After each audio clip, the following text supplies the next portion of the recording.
సెక్యులర్గా ఉంటే తప్పేంటి? అసలు ఆ మతాలు ఎలా పుట్టాయి? తర్వాత కావాలంటే నా మెడ తీసుకోగాని నేను మతం మారను, అందరు దేవుళ్ళు ఒకటే అన్న ఏదైతే మన హిందూ మతమో మ్లేచ్చులు ఎలాంటి వాళ్ళు అనేది కూడా చెప్పింది. రాక్షసుల కన్నా దారుణమైన కృత్యాలు చేశారు ఆ రెండు మతాల తాలూకు దేవుళ్ళు అని చెప్పబడే వాళ్ళు. మరి వాళ్ళని దేవుళ్ళని మీరు ఎలా అంటారు? మన దేవుళ్ళు లాంటి లక్షణాలు కలిగే వాళ్ళు కూడా ఉంటే దేవుడు అంటున్నారు కాబట్టి మేము దేవుడు అంటున్నాం. ఇప్పుడు ఇది ఎలా ఉందంటే మా పక్కింటి వాడిని నేను నా పెళ్ళం అంటే నేను కూడా పెళ్ళం అంటే ఒప్పుకుంటారని లాక్ కొడతారు ఒకటి.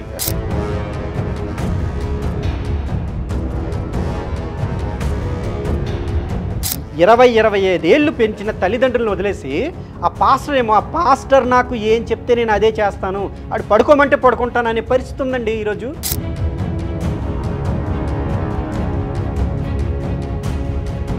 అసలు సెక్యులర్ అంటే అర్థం ఏంటి? ఇప్పుడు నేను చెప్పేది ఏంటంటే యేసు అనేవాడు లేడని చరిత్ర చెప్తుంది.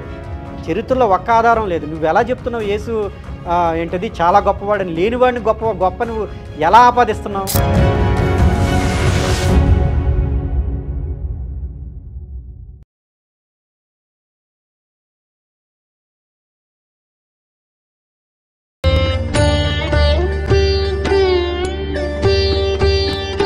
భక్తివన్ ప్రేక్షకులకు మదన్ గుప్తా నమస్కారం.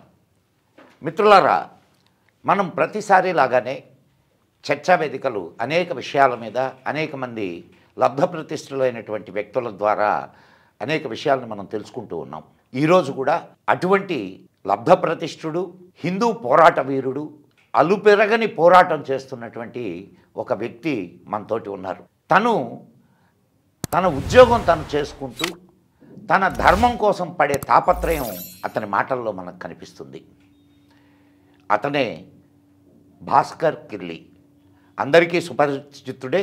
అయినా మన భక్తివన్ ఛానల్ ద్వారా మీకు పరిచయం చేస్తున్నాను. Welcome to Bhaktivan channel Bhaskarji. నమస్కారం మదన్ గుప్తా గారు. నమస్తే. నమస్కారం. మిమ్మల్ని నేను ఏం ప్రశ్నలు వేయాలా అనేది నాకు ప్రశ్నార్థకంగా తయారైంది. ఎందుకండి అలా? ఎందుకనంటే ఇప్పుడు అసలు ప్రస్తుతం పరిస్థితి ఎట్లా అర్థం చేసుకోవాలో అర్థం కాని పరిస్థితి.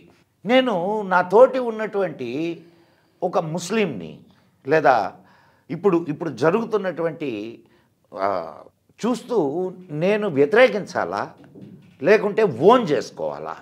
ఇప్పుడు మనవాళ్ళు ఎక్కడో ఏదో విదేశాల నుంచి వచ్చి ఇక్కడ సెటిల్ అయిన వాళ్ళు కాదు, ఇక్కడ వాళ్ళు మనవాళ్ళు. మరి వాళ్ళని మనం ఎట్లా చూడాలి? ఇప్పుడు ఉన్నటువంటి ఇప్పుడు మతం మార్చుకుంటూ పోతున్నారు. అవును. ఇంకొక పక్క చాప కింద నీరులాగా క్రిస్టియానిటీ ప్రబలుతుంది అనుకుంటున్నాం. మరి ఈ విషయాల్ని ఎలా ఒక హిందువు అర్థం చేసుకోవాలి? సెక్యులర్గా ఉంటే తప్పేంటి? యాక్చువల్గా మీరు చాలా ఇంపార్టెంట్ అయిన టాపిక్ని ఎత్తుకున్నారండి. ఇక్కడ ఒక హిందూ ఎలా అర్థం చేసుకోవాలి అని కాదు, ఎడారి మతాల వారి నుంచి, అంటే ఎడారి మతాల వారు కాకుండా ఉండే ఎవరైనా, ఆయన ఒక నాస్తికుడు కావచ్చు, హిందూ కావచ్చు, లేదు అంటే ఒక సెక్యులర్ కావచ్చు, లేకపోతే ఇంకా ఎటువంటి వాడైనా కావచ్చు. ఇక్కడ 3 పదాలు వాడారు: నాస్తికుడు, సెక్యులర్, హిందూ. అంటే సెక్యులర్ హిందూ కావడానికి లేదా? ఉంది. ఇప్పట్లో అసలు 99% సెక్యులర్సే. సెక్యులర్ అంటే మరి మీరు విడదీసి చెప్తే అందుకు అడుగుతున్నాను. నేను ఎందుకు విడదీసి చెప్తున్నాను అంటే, ఈరోజు నా టార్గెట్ ఎవరు అంటే ఒక హిందూ అనేవాడు కాదు. అంటే నేను ఎందుకన్నానంటే, నా దృష్టిలో హిందూ అంటే ఏంటి అంటే తన ధర్మం వైపు కానీ, లేకపోతే తన ఆచార వ్యవహారాలను చూసుకునేవాడు కానీ, లేదా ఇది తన దేవుళ్ళు అని అనుకొని వాళ్ళని భక్తితో కానీ పూజ చేసేవాడు కానీ, ఇలాంటి వాడు. వీడిని కాకుండా విభిన్నమైన దృక్పథాలు కలిగిన వాళ్ళు ఉన్నారు. వాళ్ళందరినీ దృష్టిలో పెట్టుకొని నేను అంత విడమర్చి చెప్పడానికి కారణం. ఎందుకంటే ఈరోజు నా టార్గెట్ వాళ్ళు. వీళ్ళకి ఇప్పుడు జనరల్గా ఏమనుకుంటామంటే, మనం బయటికి వెళ్ళి చూసామనుకోండి, చాలామంది ఉన్నారు. మీరు ఒక ముస్లిం గురించి కానీ ఒక క్రిస్టియన్ గురించి కానీ మాట్లాడుతున్నప్పుడు అందరూ సమానమే అంటే ప్రతి ఒక్కరు కూడా యా సబాష్ సబాష్ అంటారు. శబాష్ శబాష్ అనేవాడు ఎవడుంటాడు అంటే ముఖ్యంగా హిందూ అయినా ఉంటాడు, సెక్యులర్ అయినా ఉంటాడు. అటుపక్క ఉన్న ముస్లిం క్రిస్టియన్ నవ్వుకుంటుంటారు. సో వీళ్ళ దగ్గరికి వెళ్ళి మనం ఏదైనా వాళ్ళకి వ్యతిరేకంగా ఒక మాట చెప్పాము అంటే ముందు వీళ్ళు చిన్నబుచ్చుకుంటారు. అరే అందరు సమానం కదా, నువ్వు ఎందుకు ఇలా మాట్లాడుతున్నావు అని మన వాళ్ళే మనల్ని తిరిగి అనే పరిస్థితి. అక్కడికి ఏదో మనం ఏదో తప్పు చేసినట్టు వాళ్ళంతా కూడా చాలా తప్పంటారా మీరు? అక్కడికే వస్తున్నా. అంటే ఈ రకమైన ఆలోచన ధోరణి ఉంది. అది అసలు ఏమిటి విషయం అనేది చెప్పడానికే మెయిన్ ఇక్కడ నేను కూర్చున్నది. తప్పంటారా అంటే అది తప్పు కాదు, యాక్చువల్గా వాళ్ళ ఆలోచన విధానమే తప్పు. ఎందుకు అంటే ముఖ్యంగా మనం ఈరోజు చూస్తే మన విద్యా విధానం మెకాలే విద్యా విధానం అయితే మనం చాలా వరకు కిందనున్న క్లర్కుల వరకే. ఆ క్లర్కుది ఇది ఎంతవరకు వచ్చిందంటే ఈరోజు మహా అయితే ఇంజనీరింగ్, డాక్టర్, ఇంకొకటి అసలు సబ్జెక్టే తెలీదు. అసలు మనకి సావర్కర్ ఎవడా అంటే సావర్కర్ పేరే వినలేదనే పరిస్థితి వచ్చింది. ప్రధానమంత్రి, ముఖ్యమంత్రి ఎవరన్నా కూడా చెప్పలేని పరిస్థితుల్లో ఉన్నారు ఈరోజు పిల్లలు. అదే ఇంజనీరింగ్ అంటే పోనీ అక్కడికి ఏదైనా ఇంజనీరింగ్ డాక్టర్ చేసేమైనా ఊడపొడి చేస్తున్నారా అంటే చాలా వరకు వాళ్ళ పేరే వాళ్ళు రాసుకోలేని పరిస్థితి. సో మొత్తం చరిత్రనంతా కప్పెట్టేశారు, ఏం జరుగుతుందో తెలియని పరిస్థితి. ఈరోజు ఒక హిందూ అనేవాడు బయటకు వచ్చిన తర్వాత వీడి వైపు ఎన్ని అంటే వెపన్స్ టార్గెట్ చేశాయి, వీడిని ఏం చేయబోతున్నాయి, వీడు ఎక్కడికి వెళ్తాడనేది హిందువులకే తెలియని పరిస్థితుల్లో ఉన్నారు వీళ్ళు. అంటే అంత భయంకరమైన పరిస్థితి ఉందంటారా? చాలా చాలా భయంకరమైన పరిస్థితుల్లో ఉన్నారండి. ఈరోజు ఓన్లీ విషయం ఏంటంటే కాస్త కోస్త మనం మంది కనబడుతున్నారు కనుక, అంటే కౌంట్ కనబడుతుంది. అటుపక్క ఉండేవాళ్ళు పోతున్నారు, ఇటుపక్క ఉండేవాళ్ళు పోతున్నారు, కానీ మధ్యలో ఉన్నవాడికి దాని బాధ తెలియట్లేదు. పోయేవాడికి తెలుస్తుంది, కానీ ఆ పోయేవాడి బాధ మధ్యలో వాడికి చేరట్లేదు. వాడి ఆక్రందనలు కూడా ఎవడు వినే పరిస్థితి లేదు. ఇంకా ఇక్కడ వరకు వచ్చిందనుకోండి వీడు కూడా ఉండడు, మొత్తం అంతా కూడా స్మాష్ అయిపోద్ది. ఒక్కడు కూడా హిందువుగా బతికే పరిస్థితే ఈరోజు భారతదేశంలో లేదు. మనకు చూసుకుంటే మూడు వైపుల సముద్రం ఉంది, ఒకవైపు హిమాలయాలు ఉన్నాయి. చస్తే ఇక్కడే చావాల్సిందే. మనకి బయటికి వెళ్తే కనీసం ఆదుకునే నాదుడు కూడా ఎవడు లేడు. ఈరోజు వచ్చింది న్యూస్ 2050 సంవత్సరానికి మొత్తం ముస్లింలు అంటే భారతదేశం మొత్తం ముస్లింలు హైయెస్ట్ అయిపోతున్నారు అని. ఇంకేముంది, షరియా చట్టం తీసుకొస్తారు, మన మీద ఏం చేస్తారు, అయితే నువ్వు మతం మార్చుకోవాలి, లేదంటే చావాలి, లేదంటే జిజియా పన్ను కట్టాలి. ఎందుకు? వాడు మనల్ని హిందూగా ఉండనిచ్చినందుకు, మన మెడ మీద తలకాయ ఉండనిచ్చినందుకు వాడికి మనం పన్ను కట్టాలి. ఇదే హైదరాబాద్లో నిజాం పరిపాలనలో కూడా మన హిందువులు పన్ను కట్టారు, కానీ ఈ విషయం ఎవరు మనకి చెప్పే పరిస్థితి లేదు. మరి ఎక్కడికి వెళ్ళిపోతాం, ఏం చేస్తాం మీరు చెప్పండి. ఇది ఇట్లా జరుగుద్దని మీరు ఊహిస్తున్నారా, లేదా మీరు ఎట్లా ఇటువంటి అజంప్షన్కి వచ్చారు? ఇది అజంప్షన్ కాదండి, యాక్చువల్గా ఇది చరిత్ర. ఇందులో నేను 2 విషయాలు తీసుకుంటాను. మొదటిది వాళ్ళ గ్రంథాలు ఏం చెప్తున్నాయి, ఎడారి మతాల తాలూకు గ్రంథాలు ఏమని ఉద్బోధ చేస్తున్నాయి మతపరంగా. 2 చరిత్ర ఏం చెప్తుంది. పాత చరిత్ర తీసుకోండి, మన చుట్టుపక్కల ఉన్న దేశాల తాలూకు చరిత్ర తీసుకోండి. ఈ ఎడారి మతాల వారు ఉంటే ఏం చేస్తారు సార్? ఒక చిన్న ఇది జరిగిపోయినాయి కరెక్ట్. ఇప్పుడు వాటిని మళ్ళీ తువ్వుకొని ఇప్పుడు మనం మన మధ్య విభేదాలని సృష్టించుకోవడం మంచిది అంటారా? జరిగిపోయింది కరెక్టే. జరిగిన తర్వాత మార్పు ఏదైనా వచ్చిందనుకోండి వాళ్ళలో, అప్పుడు మనం విభేదాలు సృష్టించుకోవాల్సిన అవసరం లేదు. జరిగిపోయింది, జరుగుతూనే ఉంది, జరగబోతుంది అదే. మరి అప్పుడు విషయం ఏంటనేది తెలుసుకోవాలా లేదా? మీకు పాస్ట్ తెలియకపోతే ఫ్యూచర్ నిలబడదు. ఫ్యూచర్ మీద మీరు సరైన అవగాహన లేకపోతే భవిష్యత్తు లేదు. మీరు పాస్ట్ని వదిలేశారు అనుకోండి, మీకు ప్రెజెంట్ అనేది అగమ్య గోచరం అయిపోద్ది. అగమ్య గోచరంగా ప్రెజెంట్ ఉండేవాడికి భవిష్యత్తు ఏం కనబడుతుంది? సో పాస్ట్ ఇంపార్టెంట్, దాన్ని తెలుసుకోవాలి. అది ఏం జరిగింది విషయం అనేది తెలుసుకున్న తర్వాత ఏవైనా మనం మార్పులు చేయగలమా అనేది చూడాలి. మార్పులు చేయలేనప్పుడు ఏం చేయాలి? ప్రతిఘటించాలి. ఇప్పుడు నా ప్రాణం కన్నా నాకు ఎక్కువే ఉందండి, నా తాలూకు మాన అభిమానాల కన్నా, నా తాలూకు ఫ్యామిలీ కన్నా, నా పిల్లల కన్నా నాకు ఎక్కువే ఉంది. నా మీదకే వచ్చారనుకోండి, నేను తిరగబడతాను ఖచ్చితంగా. నా వరకు రానప్పుడు నేను కొంతవరకు ఉంటాను. కానీ ఈరోజు నేను కూడా మీరు ఒక్కరే ప్రతిఘటించగలరా? నేను ఒక్కరిని ప్రతిఘటించగలనా అంటే ఒక అడుగు అనేది ఫస్ట్ ఒకరితోనే మొదలవుతుంది. ఆ అడుగు తర్వాత మిగతా వాళ్ళందరివి వస్తాయి. నేనే అడుగు వేయకపోతే ఎవడో పక్కింటి వాడు వేస్తాడు అనుకుంటే ఇంకెప్పటికీ మనం ఇలానే ఉంటాం. అట్లీస్ట్ ప్రయత్నం చేసి చచ్చిపోతానండి నేను. నాకు తెలుసు విషయం, నేను నలుగురికి తెలియజెప్తాను. ఒకవేళ ఎవడూ వినలేదనుకోండి, అట్లీస్ట్ నేను ఆ ప్రయత్నంలో చచ్చిపోతాను. అంతేగాని ఏది చెయ్యకుండా మాత్రం నేను కూర్చోను. దీనివల్ల మీరు ఏం చెప్పదలుచుకున్నారు హిందూ సమాజానికి? హిందూ సమాజంలో హిందువు తాలూకు చేస్తున్న తప్పులేంటి, వాడి మధ్య ఐక్యత లేకపోవడం కానీ రకరకాల కారణాలు, వాళ్ళు ఎందుకు దూరంగా ఉన్నారు, ఎడారి మతాల తాలూకు వాళ్ళ తాలూకు ఈ గ్రంథాలు, మూల గ్రంథాలు ఏవైతే ఉన్నాయో అవి ఏం చెప్తున్నాయి, మనం ఈరోజు ధర్మం అని ఏదైతే భావిస్తున్నామో వాళ్ళ తాలూకు మత గ్రంథాల్లో కూడా అదే ధర్మం అని వాళ్ళు అనుకుంటున్నారా, అసలు ఆ మతాలు ఎలా పుట్టాయి, వాళ్ళు దేనికోసం ఆ మతాన్ని పెంచి పోషిస్తున్నారు, అవి ఎలా ఇక్కడి వరకు వచ్చాయి, ఎలా దేశం మొత్తం వ్యాపించాయి, విస్తరించాయి, ఈరోజు మన మీద కేవలం మనం హిందువులం విగ్రహారాధన చేస్తామనే ఒకే ఒక కారణంతో మన మీద కత్తి కట్టి మన దేవుళ్ళందరూ వ్యభిచారులంటూ మీరు అసలు పనికే రారు, ఈ భూమి మీద ఉండడానికి మీరు అనర్హులంటూ ఎలా మన మీద వస్తున్నారనేది విషయం తెలుసుకోకపోతే మన బ్రతుక్కి మనుగడ ఎక్కడుంది?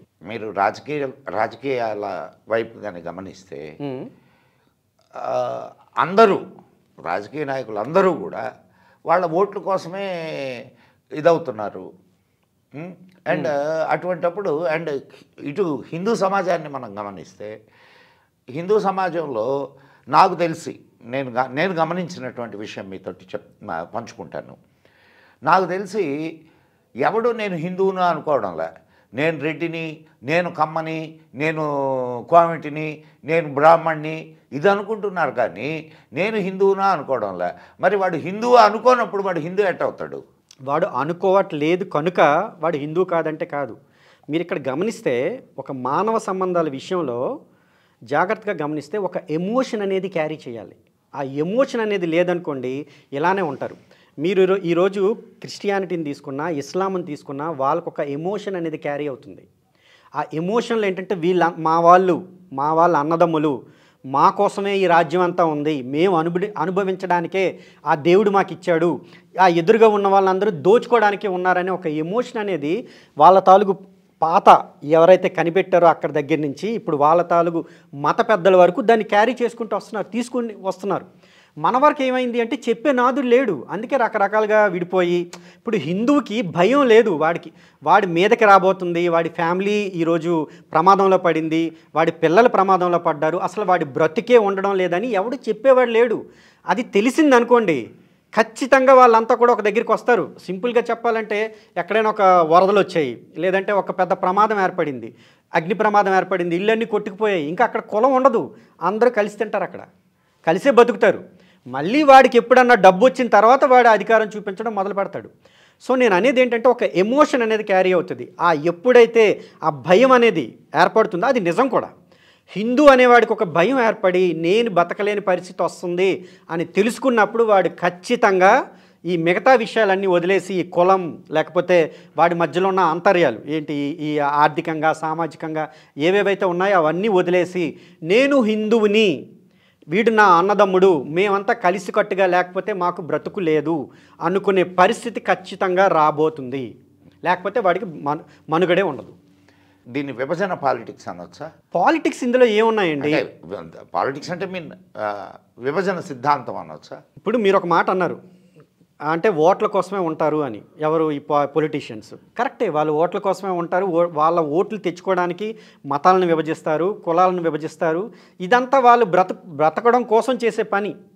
కానీ ప్రజల్లోనే ఒక రకమైన మార్పు వచ్చి ప్రజల్లోనే ఈ చైతన్యం వచ్చిందనుకోండి, వాళ్ళని ఏం చేయగలరు? ఖచ్చితంగా మన మాట వినాల్సిందే. ఆ చైతన్యం వస్తుందంటారా? రావడం కోసమే కదా మన ప్రయత్నం. ఈరోజు మనం నిజాలు చెప్తున్నాం. ఎప్పుడు కూడా సత్యం అనేది ఒకరోజు ఆపగలరండి, 2 రోజులు ఆపగలరు, 3వ రోజు నుంచి ఆపడానికి ప్రయత్నం జరగదు. ఎందుకు అంటే మనం చెప్తున్నంత కూడా ఇప్పుడు చరిత్ర తెలియక కదా ఇదంతా జరుగుతుంది. మనం చరిత్ర చూపెట్టబోతున్నాం. ఏం జరుగుతుంది? బంగ్లాదేశ్లో జరిగింది, ఇప్పుడు జరుగుతుంది. దీనికి ముందు మన నడిబొడ్డు హైదరాబాద్లో రజకారులు ఏం చేశారు హిందువుల్ని? కొంచెం ముందుకెళ్తే కాశ్మీర్లో ఏం జరిగింది? అందరూ మన వాళ్ళని అనుకుని వాళ్ళతో పాటునే ఉన్నారు. ఒక 3 రోజుల నుంచి మసీదుల నుంచి మీకు వెళ్ళిపోండి అని చెప్పి అనౌన్స్మెంట్లు వస్తుంటాయి. మనతో ఉన్నోళ్ళేరా, మనం కూరలు అప్పించుకున్నాము, ఉప్పులు పప్పులు అప్పించుకున్నాం, మనతో ఉండే ముస్లిమ్స్ ఏం చేస్తారన్నారు. 3 రోజుల తర్వాత నరికి పడేశారు. 80ల్లో 90ల్లో జరిగినవి అవన్నీ.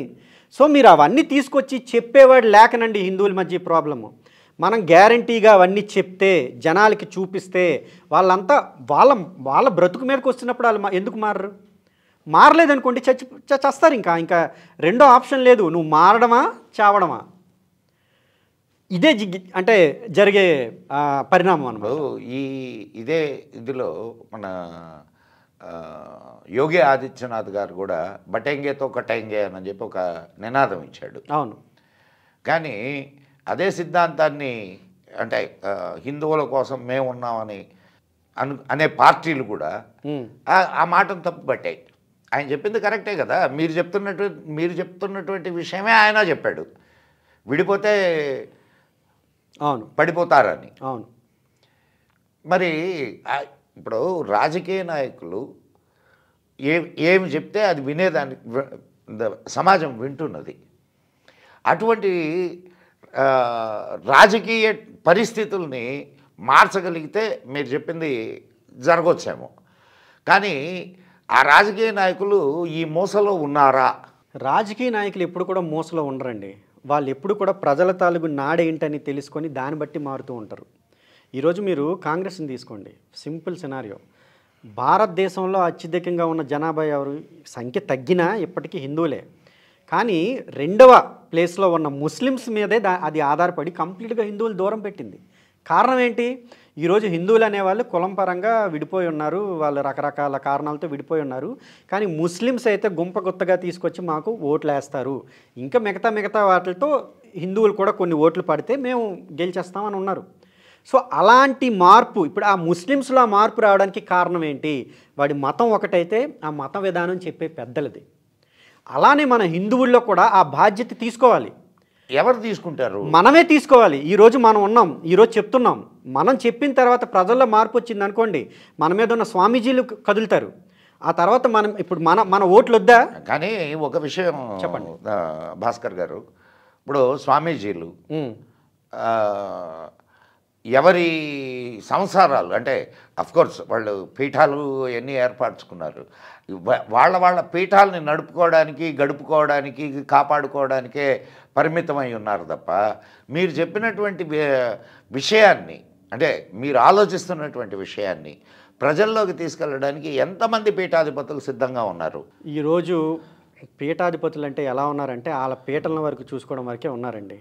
లేదా ఇది అంటే తప్పక చెప్పాల్సి వస్తుంది. లేదు అంటే ఏ రాజకీయ నాయకుడు ప్రభుత్వంలోకి వస్తే వాడి పంచన చేరి వాడి ద్వారా లాభాలు పొంది ఏదో వాళ్ళ తాలూకు ఆశ్రమాలకి లేకపోతే ఇంకొక రకంగా డబ్బులు పొంది ఉండడానికి ఒకప్పుడు సన్యాసి అంటే ఈ తాలూకు మన మిగతా అన్నీ కూడా వదిలేసి హిందూ ధర్మం మీద మాత్రమే ఉండేవాడు. ఈరోజు హిందూ ధర్మాన్ని వదిలేసి మిగతా పనులన్నీ చేస్తున్నారు. చేస్తున్నారు. ఇప్పుడు నేను అనేది ఒకటే మాట అండి, జరుగుతుంది. మీరు ఇందాక ఒక మాట అన్నారు ఏంటంటే వాళ్ళు ఆనాడు ఈ మతాలు స్టార్ట్ అయినప్పుడు ఏ సిద్ధాంతాలు ఏ ఎమోషన్స్ని అయితే వాళ్ళు ఇచ్చేశారో అదే ఎమోషన్స్ని ఇప్పుడు దాకా కూడా వాళ్ళ మత పెద్దలు క్యారీ అవుట్ చేస్తున్నారు. అవును. కానీ వీళ్ళు ఎందుకు చేయలేకపోతున్నారు? అది చేయాల్సిన అవసరం లేదని వాళ్ళకి అనిపించిందండి. ఎందుకు అంటే ఇప్పుడు ఇది ఒక రకంగా చెప్పాలంటే ఒక పెద్ద కుట్రండి. ఎలా అంటారా, మనకి బ్రిటిష్ వాళ్ళు వచ్చిన తర్వాత కూడా అంటే అంతకుముందు ఇస్లామిస్టులు వచ్చిన తర్వాత బ్రిటిష్ అంటే క్రైస్తవులు వచ్చిన వాళ్ళకి 800 ఏళ్ళు, వీళ్ళు ఒక 200 ఏళ్ళు, ఓవరాల్గా ఒక 1000 ఏళ్ళు వచ్చినా మన భారతదేశాన్ని పూర్తిగా కూడా వాళ్ళ మతంలోకి మార్చుకోలేకపోయారంటే కారణం ఏంటి అంటే పురాణ ప్రవచనాలు జరిగేవి. మనకి ప్రతి సాయంకాలాలు ఈ యొక్క పల్లెటూరులో పురాణ ప్రవచనాలు జరిగేవి. తర్వాత కావాలంటే నా మెడ తీసుకోగాని నేను మతం మారను అనే జనాలు ఉండేవాళ్ళు. కానీ ఎప్పుడైతే ఈ 70 ఏళ్ళ తర్వాత మనకి ఈ దిక్కుమాలిన ప్రభుత్వాలు ఏవైతే వచ్చాయో అవి చాలా సమర్థవంతంగా హిందూ ధర్మాన్ని బయటికి పెట్టేశాయి. ఈ సెక్యులరిజాన్ని తీసుకొచ్చి అందరూ సమానం అనే ఒక దిక్కుమాలిన సూత్రాన్ని తీసుకొచ్చి, అసలు సమానం ఏంటండి, తోడేళ్ళును నెక్స్ట్ ఆవులు సమానం ఎలా అవుతాయండి? అవేమో తోడేళ్ళు, వాటికి తినే గుణం ఉంది. ఇవి ఆవులు అంటే తోడేళ్ళు అంటే ఏంటి, ఎడారి జాతి వాళ్ళు. ఆవులు అంటే మన హిందూ జాతి వాళ్ళు. ఆవులనే అంటున్నారా హిందువుల్ని? ఆవులు అంటే సాధు జంతువులని నా ఉద్దేశం. అవును, ఆవులనే అంటున్నారా? ఖచ్చితంగా సాధు జంతువులు అంటున్నారు. అవును, కాదని మీరు అంటే కాదు అని మీ ఇదైతే మీ ఉద్దేశం చెప్పండి. నేను ఎందుకు అంటున్నాను అంటే హిందూ సింహాలు, హిందువులు మీరు సాధు జంతువులనే అంటున్నారు, కానీ అవకాశం వచ్చినప్పుడు సింహాలుగా మారినటువంటి సంఘటనలు కూడా చాలా ఉన్నాయి. ఇక్కడ నేను ఒక చిన్న ఎగ్జాంపుల్ చెప్తా. నిజానికి ఇవి సాధు జంతువులు ఆవులే, కానీ ఒక గ్రూప్లో ఉన్నాయనుకోండి, సింహం వచ్చినా తిరగేసి ఎత్తి కొడతాయి. సింహం అనేది ఏం చేస్తుంది అంటే అది ఎప్పుడు తినాలనే చూస్తుంది. దాని తాలూకు తిండి అనేది ఇంపార్టెంట్. ఇక్కడ మనం హిందూ సింహాలని ఏ ఉద్దేశంలో అన్నామంటే తిరగబడే తత్వం ఉండేటప్పుడు అన్నాం. మనం ఏ పాయింట్లో పోలిక చేస్తున్నాం అనేది ఇంపార్టెంట్. తోడేలు పని ఏంటి? అది మాటు వేసి తినడమే దాని తాలూకు లక్ష్యం. ఆవులేంటి జనరల్గా వాటి మీదకు వస్తుంది అనేటప్పుడు తప్ప మిగతాదంతా కూడా బేపర్వా అంటారు చూసారా, పట్టించుకోకుండా వాటి పని అవి చేసుకుంటూ వెళ్ళిపోతుంటాయి. ఆ ఉద్దేశంలో చెప్పబడింది. కానీ ఒక గ్రూప్ చేరిన తర్వాత సింహం వచ్చి మీదకు పడినా ఇవి ఎదురుగా వెళ్ళాయంటే సింహం కూడా రాలేదు. కానీ అది మరిచిపోయి ప్రవర్తిస్తున్నాయి. మీరు అన్నట్టు ఒకరో ఇద్దరో సింహాలు ఉంటే ఉండుండొచ్చు గాక, బట్ మిగతా తాలూకు ఆవుల సంగతి ఏంటి? వాటిని ఈ కాంగ్రెస్ గవర్నమెంట్ ఏం చేసింది? తోడేళ్ళు అనేవి నెక్స్ట్ ఈ ఆవులు అనేవి చూసి వాటి సంఖ్య తక్కువ ఉంది కనుక అవి ఏంటవి వాటికి స్వాతంత్రం ఎక్కువ ఇచ్చింది, వీటికి కట్టకట్టింది. అంటే వాటిని ఏమన్నాయి అంటే బలహీనమైన మతాలు లేదా వాటిని ఏమంది అంటే మైనారిటీ మతాలు నంది. ఇక్కడ కేవలం సంఖ్య చూసి ఇవి మెజారిటీ అని చెప్పింది. ఇక్కడ నేను ఒక చిన్న విభేదం. ఇప్పుడు దాన్ని మైనారిటీ అని అంటున్నారు, 18% దాకా ఉన్నారు వాళ్ళు అని అంటున్నారు, 18% మైనారిటీలా? ఇప్పుడు సంఖ్య పెరిగిందండి, ఇప్పుడు సంఖ్య పెరిగింది. కానీ అప్పుడు కూడా మీకు ఇప్పుడు నేను చెప్తుంది అదే. వాళ్ళ దృష్టిలో ఎవరైతే కాంగ్రెస్ వాళ్ళు లేకపోతే ఎవరైతే ఉన్నారో వాళ్ళే ఇష్టం. ఎందుకంటే ఓట్లు గుంపగుత్తగా పడుతున్నాయి కనుక. సో వాళ్ళని మైనారిటీ కింద పెట్టారు, వీళ్ళని మన వాళ్ళని తీసుకొచ్చి మెజారిటీ అని పెట్టారు. అసలు ఇక్కడ రక్షణ కావాల్సింది వీళ్ళకి, ఆవులకి తోడేళ్ళ నుంచి రక్షణ కావాలి. కానీ ఏం చేశారు? ఆవులన్నీ కూడా అంటే ఏంటిది ఒక దగ్గర కట్టేసి తోడేళ్ళని వదిలేశారు బయటికి. వాటిని కదా కట్టాల్సింది. ఇవేం చేస్తున్నాయి? ఈ మూల నుంచి ఆ మూల నుంచి ఆ మూల నుంచి ఈ మూల నుంచి కొరుక్కుంటూ తినడం మొదలుపెట్టాయి. కానీ మధ్యలో ఉన్న ఆవుకి తెలియట్లే, అరే అటుపక్క ఆవుకి నష్టం జరిగింది, ఇటుపక్క ఆవుకి నష్టం జరిగింది అనేది అది చూసుకునే పరిస్థితి లేదు. అది మనం చెప్పాలి, ఒరే బాబు అవి తోడేళ్ళురా అని. మన వాళ్ళు కూడా తెలుసుకునే పరిస్థితి లేదు కనుకే మేము సెక్యులర్సు. పిల్లలకి ఏం చెప్తున్నారు? అన్నీ సమానమే అని చెప్తున్నారు. నేను అడిగే క్వశ్చన్ ఒక్కటే. ఇప్పుడు ఎవరైతే సెక్యులర్ అనేవాడికి సింపుల్గా నేను అడిగే ఒకటే ప్రశ్న, ఆవు తోడేలు నీ దృష్టిలో ఒకటేనా? ఒకటే అయితే నువ్వు అదే చెప్పు. నీ పిల్లాన్ని తీసుకెళ్ళి వాళ్ళ దగ్గర పెట్టు, లేదా మీ అమ్మాయిని, మీ పాప ఉంటుంది కదా, వెళ్ళి వాళ్ళ దగ్గర పెట్టు, ఏం జరుగుతుందో చూడు. అది తెలుసుకోకుండా వాటి తాలూకు మత సిద్ధాంతాలు ఏంటి, వాళ్ళ మతం ఏం చెప్తుంది, మనల్ని ఎలా చూడమని చెప్తుంది, ఇవన్నీ నువ్వు తెలుసుకోకుండా అసలు వాళ్ళు ఎందుకు దాడి చేస్తున్నారు అనేది పూర్తిగా వాటి తాలూకు మూల బేస్ ఏంటి అనేది తెలుసుకోకుండా నీ కళ్ళతో నువ్వు చూసి అదే నిజమనేసుకొని వాళ్ళు కూడా ఆవులే, తోడేలు ఎదురుగా కనబడుతున్న ఆవులే అన్నామనుకోండి, ఇంకా అంతకన్నా మూర్ఖత్వం ఇంకేముంటుంది చెప్పండి. ఇప్పుడు మీరు డిఫరెన్షియేట్ చేశారు. అవును, ఇక్కడ ఆవులు అని డిఫరెన్షియేట్ చేశారు, ఇక్కడ తోడేళ్ళు అని డిఫరెన్షియేట్ చేశారు. అంటే అవి గుణాలకు సింబాలిజము. అవును, కానీ ఇద్దరు మనుషులే కదా, రెండు జంతువులే కదా, రెండు జంతువులే కదా. సాధు జంతువు, ఇదేంటి క్రూర జంతువు. మనుషులందరూ ఒకటే కనుక మీరు అది తీసుకొచ్చి పెట్టారనుకోండి, ఇప్పుడు మీరు ఇంకా అలా అనుకున్నప్పుడు మర్డర్ చేసినోడు ఉన్నాడు. మీరు అట్లంటే మన హైందవ ధర్మము అందరి దేవుళ్ళు ఒకటే అని చెప్తుంది. మరి అందరి దేవుళ్ళు ఒకటే అన్నప్పుడు ఆ ఇద్దరి మతాల దేవుళ్ళను కూడా నువ్వు యాక్సెప్ట్ ఎందుకు చేయట్లేదు? మంచి క్వశ్చన్ వేశారండి. యాక్చువల్గా ఇది చాలా మంచి క్వశ్చన్. అందరు దేవుళ్ళు ఒకటే అన్న ఏదైతే మన హిందూ మతమో, మ్లేచ్చులు ఎలాంటి వాళ్ళు అనేది కూడా చెప్పింది. ఆవును తినేవాడు, లేకపోతే వాడు ఏంటంటే వేరే దేశాల నుంచి వచ్చేవాడు, ఎంత అవినీతి లేకపోతే ఆక్రమణ, శుచి శుభ్రత లేకుండా ఉంటుంది. ఇవన్నీ కూడా కలికాలంలో ఎలా ఉంటాయి, మ్లేచ్చులు అనే వాళ్ళు ఎలా వస్తారు, మన ధర్మాన్ని ఎలా అంటే క్షీణం చేస్తారు, వాళ్ళ తాలూకు దేవుళ్ళని వాళ్ళ తాలూకు మతాలను తీసుకొచ్చి మన మీద ఎలా పడతారు అనేది కూడా మన హిందూ మతమే చెప్పింది. సో మీరు దాన్ని ఎలా వదిలేస్తారు? ఇప్పుడు నేను చాలా రోజుల తర్వాత, భాస్కర్ గారు చాలా రోజుల తర్వాత, ఇప్పుడు ఈ విషయం మన శివపురాణంలో ఉంది, అండ్ దేవి భాగవతంలో ఉంది, భాగవతంలోనూ ఉంది. ఇది మీరు చెప్పినటువంటి ఈ విషయం నేను చదువుకున్నా. కానీ ఈ విషయం ఆ పురాణాల్లో చెప్పింది వీళ్ళే అనే సంగతి మన ప్రజలకి ఎట్లా తెలుస్తుంది? మనం చెప్పాలి కదా, మన పని ఏంటి. ఇప్పుడు ఎవరైతే ఈ సాధువులు అనుకునే వాళ్ళు కానీ పీఠాధిపతులు అనేవాళ్ళు కానీ వాళ్ళ స్వార్థంతో వాళ్ళ వరకు నడుస్తుంది కనుక ఈరోజు మనం లేకపోతే వాళ్ళ పీఠాలు కదిలిపోతాయి. అప్పుడు ఇంకా వాళ్ళకి పీటలు వేసేవాడు కానీ పూజలు చేసేవాడు కానీ దండాలు పెట్టేవాడు కానీ ఎవరు ఉండరు. కానీ వాళ్ళు ఏం చేస్తున్నారంటే ఈరోజు వాళ్ళ స్వార్థం కోసం ఆ ప్రభుత్వాలతో వెళ్తున్నారు. కానీ మరి మన బండి నడవాలి కదా, మన జాతిని ఎవరు ఉద్ధరించుకోవాలి? వాళ్ళు లేకపోతే లేరు. ఎప్పుడు కంప్లైంట్ చేసుకుని కూర్చుంటామా?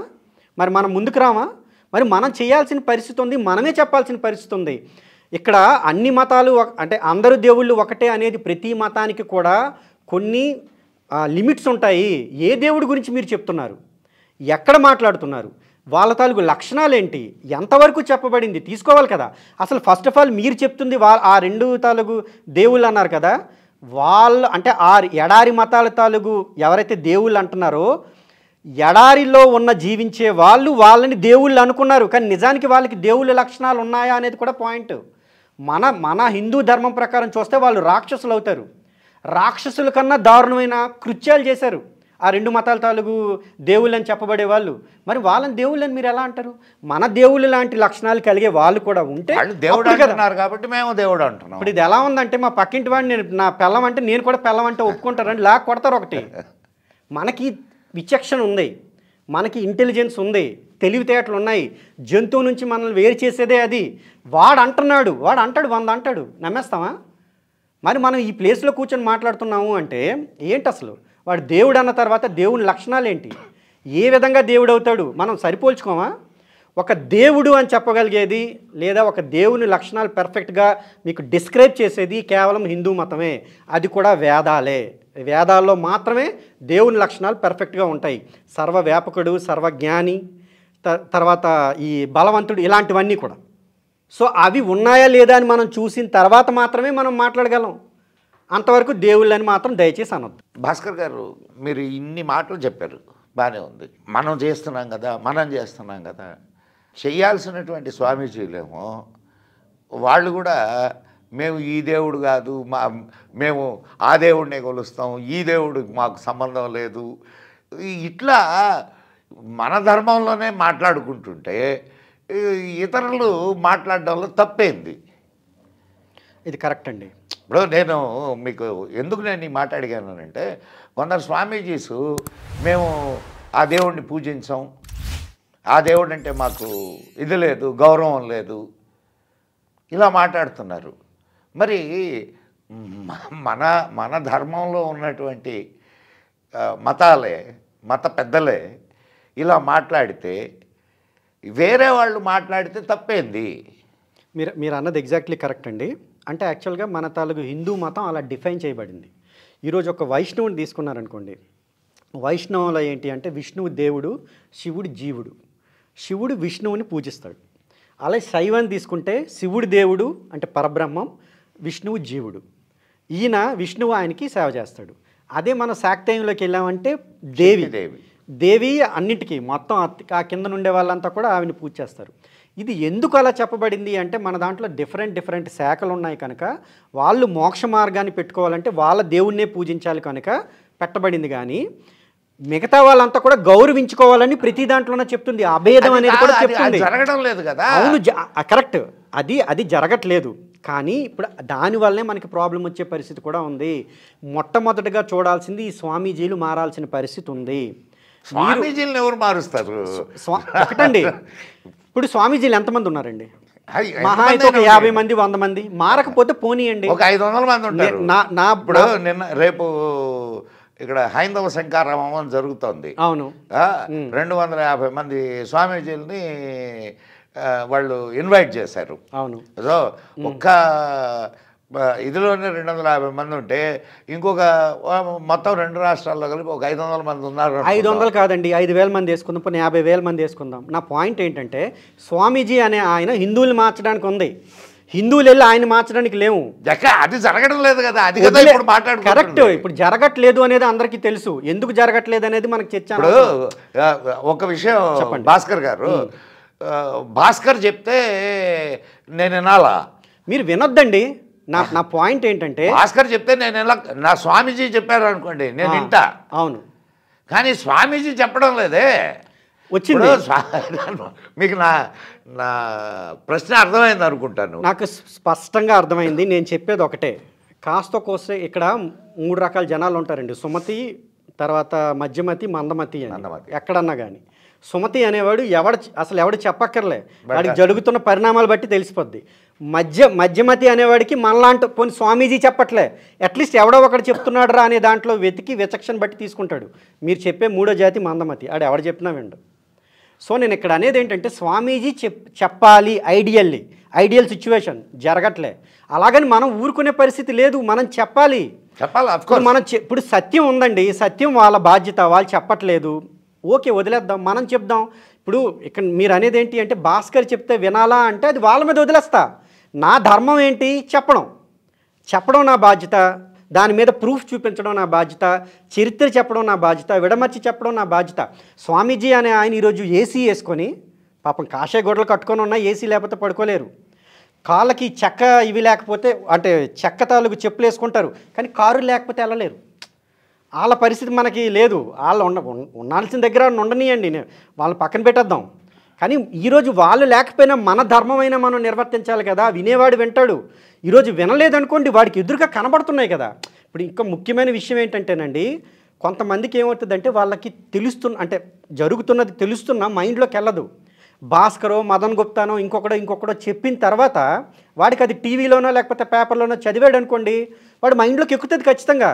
అరే మొన్న వీళ్ళు చెప్పింది నిజమేనే, అదిగో అదే కదా జరుగుతుంది, ఇక్కడ హిందువుల మీద జరుగుతుంది కదా. బంగ్లాదేశ్లో తీసుకోండి, ప్రజెంట్ జరుగుతుందా లేదా, అక్కడ ఇస్కాన్ వాళ్ళని ఏం చేస్తున్నారు, వేటాడి చంపుతున్నారు. ఇన్ని రకాల దారుణాలు జరుగుతున్నాయి. ఎక్కడైనా ఒక ఏంటది శ్రీరామనవమి అయిందనుకోండి, ఒక ఊరేగింపు వెళ్తుంటే మిగతా వర్గం వాళ్ళ పేరు కూడా రాయడానికి వీళ్ళకి దమ్ము లేదు, వాళ్ళు తీసుకొని రాళ్ళు కొడుతున్నారు. అరే ఏం చేస్తున్నారు వాళ్ళు, పాపం శ్రీరామ్ అనుకుని వెళ్ళడమేనా వాళ్ళు చేసే తప్పు, తెలియదండి అది, ఆలోచించరా జనాలు.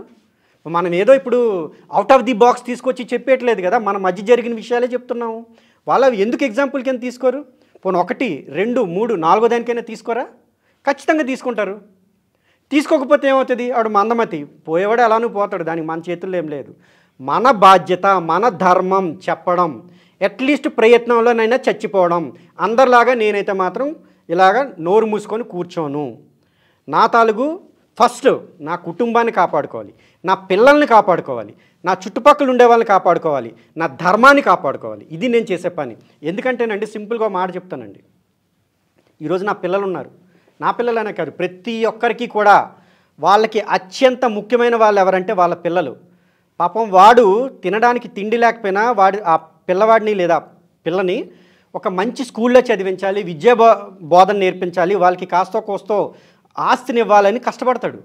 కానీ ఈరోజు హిందువులు ముఖ్యంగా చెప్తున్నానండి, ప్రతి హిందువు అది చేస్తున్నా కానీ అది అనుభవించే పరిస్థితి, సమాజంలోకి వెళ్ళే పరిస్థితి ఇస్తున్నారా లేదా?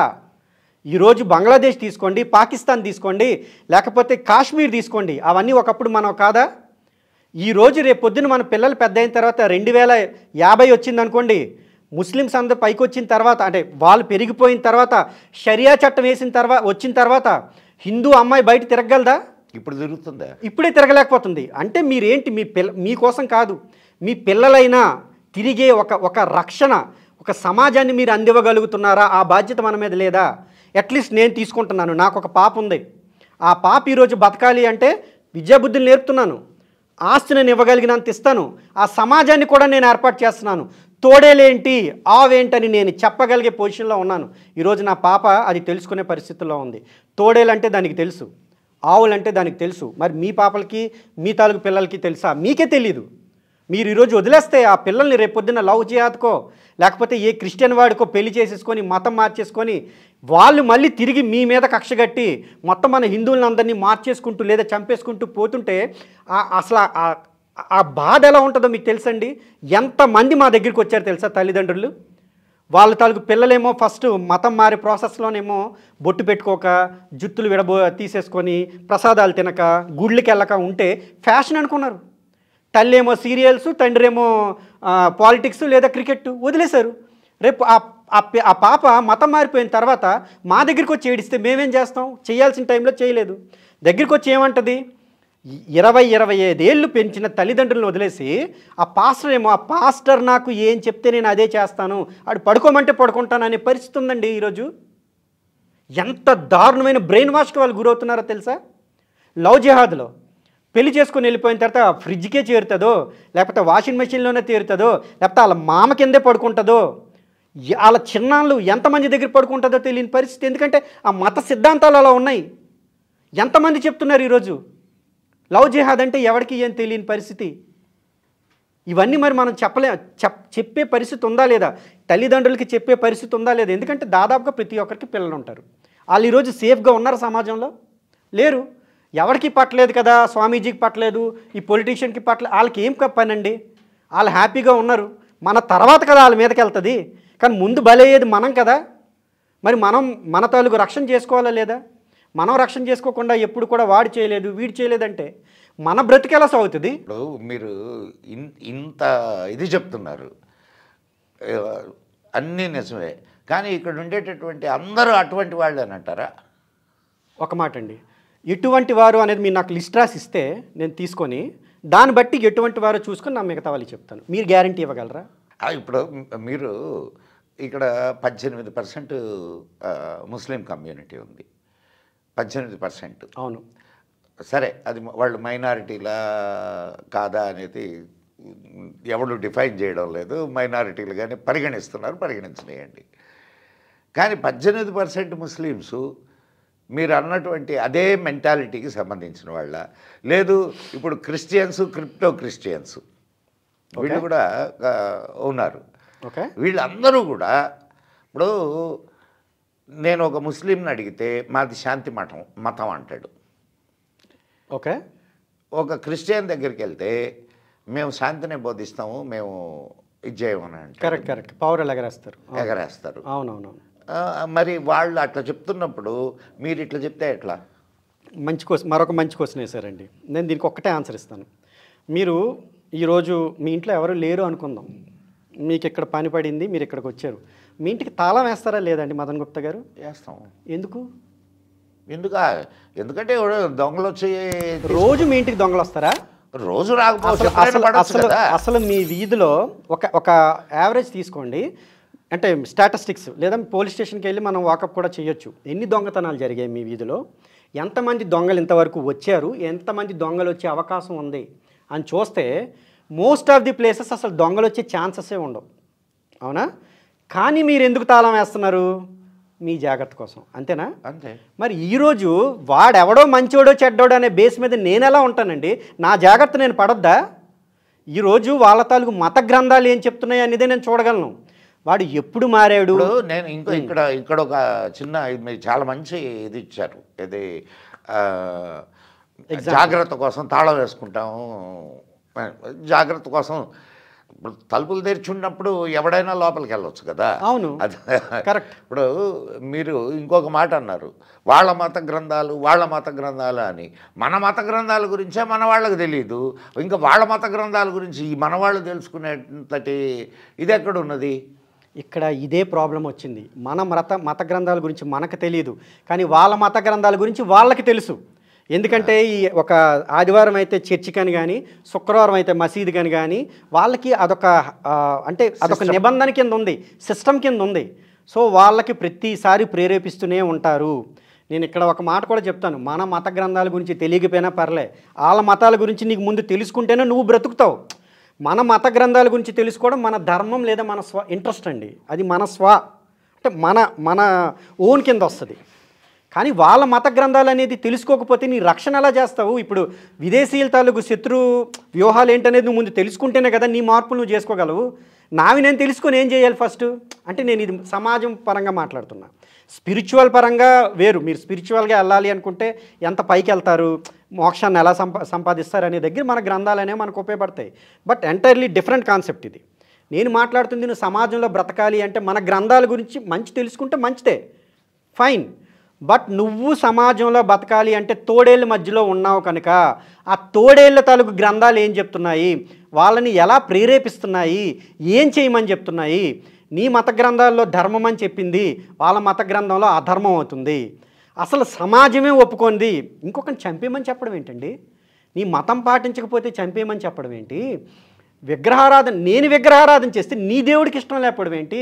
అసలు నువ్వెవడవి, నీ దేవుడెవడు నన్ను అడగడానికి? చెప్పండి, ఎవడు అసలు? నేను ఈరోజు ఇప్పుడు నువ్వు ఏదైతే చెప్తున్నావు కదా, నువ్వు తిరగబడితే నువ్వు న్యాయం అన్నప్పుడు, నేను కూడా తిరగబడినప్పుడు అది నువ్వు న్యాయం అనుకోవాలి. నేను తిరగబడితే అన్యాయమా, నువ్వు తిరగబడితే న్యాయమా? ఇది ఎక్కడ నీతి? అవునండి, బాగుంది. మీకు హిందువులు సెక్యులర్గా ఉండాలి, వాళ్ళు సెక్యులర్గా ఉండాల్సిన అవసరం లేదు. అదే ఎందుకు ఉండాలంటున్నా. అసలు సెక్యులర్ అంటే అర్థం ఏంటి? సెక్యులర్ అంటే అర్థం ఏంటి అంటే అన్ని మతాలని ఒకేలా చూడడం, లేదా అన్ని మతాల నుంచి దూరంగా జరగడం. ఇది సూడో సెక్యులరిజం అంటారు. సూడో సెక్యులరిజం అంటే ఏంటంటే ఎడారి మతాలని పక్కన పెట్టేసి వాళ్ళు ఏం చేసినా తప్పు పట్టకుండా కేవలం హిందూ మతంలో చేసే విషయాల గురించి మాత్రమే మాట్లాడుతూ, వీళ్ళని మాత్రమే తప్పు పడుతూ, వీళ్ళని మాత్రమే అనగదొక్కే ప్రయత్నం, దీన్నే సూడో సెక్యులరిజం అంటారండి. ఇప్పుడు 99% మేధావులు అనబడే వాళ్ళు, స్వయం ప్రకటిత మేధావులంతా చేసే పని ఇదే. సో వీళ్ళు ఒక ఎజెండాతో చేస్తున్నారు. దీన్ని పక్కన పెట్టాలి, ముందు ఆ మత గ్రంథాలు తెలుసుకోవాలి, ముందు ఆ మతాల గురించి తెలుసుకోవాలి, చరిత్ర గురించి తెలుసుకోవాలి. ఇవన్నీ తెలుసుకొని వాళ్ళు మన మీద ఎందుకు పగబట్టారు ఈరోజు, ఎందుకు వాళ్ళు ఇలా ఒక జస్ట్ శ్రీరామనవమి రోజు నేను జై శ్రీరామ్ అనుకుని వెళ్తుంటే నా మీద వాడు రాళ్ళు ఎందుకు ఇసిరాడు అనే దాంతో మొదలు పెట్టండి. ఈరోజు నేను నా ఇంట్లో ఉంటే ఎవడో తెల్ల బట్టలు వేసుకొని, పేడమొహం వేసుకొని, శంకలో నల్లట్టు వేసుకొని వచ్చి నీ దేవుడు వ్యభిచారి, నువ్వు తెచ్చే ఏంటది పూజించేవన్నీ రాళ్ళు రప్పలు, నువ్వు నా దేవుడినే మొక్కాలి, నువ్వు ఆఖరికి నా దేవుడి దగ్గరికే రావాలి, నీ ఈరోజు నన్ను డిమాండ్ చేసే పరిస్థితికి నువ్వు ఎందుకు వచ్చావు? అసలు వీడి మతం ఏంటి, వీడి సిద్ధాంతం ఏంటి, వీడి దేవుడు ఎక్కడి నుంచి వచ్చాడు, అసలు వీడి కథా కమామిషి ఏంటని తెలుసుకోవాలా లేదా? తెలుసుకున్న అసలు నన్ను అనే అధికారం వీడికి ఎవడిచ్చాడు? ఈరోజు ఫ్రాంక్గా మాట్లాడుతున్నానండి. రాజ్యాంగం అని చెప్తున్నాం, అందరూ ఒకే దగ్గర ఉండాలని చెప్తున్నాం. 26, 27, 28 ఆర్టికల్స్ గురించి మాట్లాడుతున్నాం. ఇదంతా కరెక్టే, స్వేచ్ఛ అంతా ఉంది. కానీ రాజ్యాంగం అందరినీ ఒకేలా చూస్తుందా? అసలు రాజ్యాంగం అందరినీ ఒక దగ్గరికి తీసుకురాగలిగే పరిస్థితి ఉందా? లేదు. ఈరోజు కాశ్మీర్లో రాజ్యాంగం ఫెయిల్ అయింది. ముస్లిమ్స్ వచ్చి హిందువులు చంపుతున్నప్పుడు అక్కడ మళ్ళీ ఇంకొక విషయం, వాళ్ళు మైనారిటీస్. కాశ్మీర్లో హిందువులు మైనారిటీస్. 98% మీకు ముస్లిమ్స్ ఉంటే, ఒక 2% 1% మీకు సిక్కులు ఉంటే, 1% ఉన్నారండి మనోళ్ళు హిందువులు. ఈరోజు రాచి రంపాను పెట్టారు, మొత్తం చంపి పడేస్తే ఏ రాజ్యాంగం కాపాడింది? ఏ పోలీసులు కాపాడారు? ఏ రాజకీయ నాయకులు కాపాడారు? నీ మీదకి వచ్చిందనుకో దొమ్మిలో పోద్ది. ఇప్పటి వరకు ఇక్కడ జరిగింది కాబట్టి ఇక్కడ జరుగుతుందని ఎట్లా చెప్తారు? ఇక్కడ ఒక మాట అండి, ఇంకొక మాట కూడా చెప్పాక నేను ముందుకెళ్తాను. ఈరోజు హిందూకి సమర్థించే ప్రభుత్వం ఉందని మనం చెప్పుకుంటున్నా, ఈరోజు కాశ్మీర్ పండిట్లు ఎప్పటికీ కూడా శ్రీనగర్ వెళ్ళలేని దిక్కుమాలిన స్థితిలో ఉంది.